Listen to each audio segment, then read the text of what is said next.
interesting what's happened in the last year. I mean, and Andrew's been a giant part of this, but like the red pill has basically gone mainstream Yeah. over the course of the last year. And it's funny because I just went back to Australia. Right. I spent a few weeks there, surprised the family for Christmas.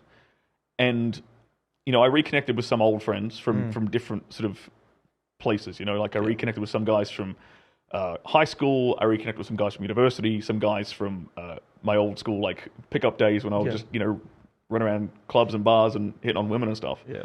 All win, man. But the funny thing I noticed was the kinds of men who are like red pill now. Yeah. In terms of, okay, they understand female nature, but they also understand that they're being lied to by most mainstream media. Like they understand the propaganda that's being trying to be shoved down their throat. There's a massive correlation between guys who start off by getting red pilled on women, Right. and then they're red pilled on everything else. Like the starting point always seems to be understanding female nature, Yeah.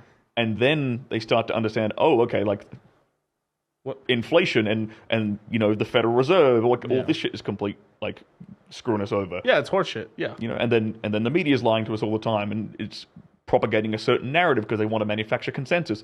But the basis, like all the guys that I saw who either bought the lie or didn't buy the lie, it was clearly separated by dudes who started off with like red pill or pickup, and understanding women first, and then everything else becomes so much like more clear. So do you think it's more or less because obviously one side of the guys who completely fell for it hook, line, and sinker, and it wasn't working anymore for them, that like it was because like everything's like if this is a lie, what else is a lie? Yeah.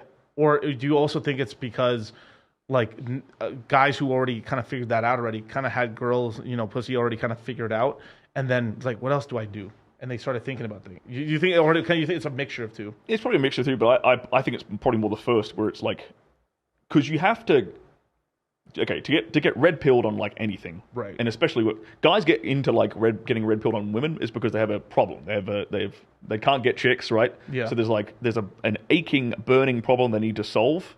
So they'll sacrifice their entire worldview, and they'll completely flip their worldview on its head to solve that problem, because it's a biological reproductive problem, right? It's really, really at the core of men. So once you've completely turned your worldview upside down or completely redone your worldview, that allows you to admit that you were wrong about something. Right. And if you can admit that you were wrong about, you know, female nature or what girls really want, okay, well then it's a lot easier for you to admit that you were maybe wrong about the financial system, or you were maybe wrong about, you know, politics, or you were maybe wrong about this and that.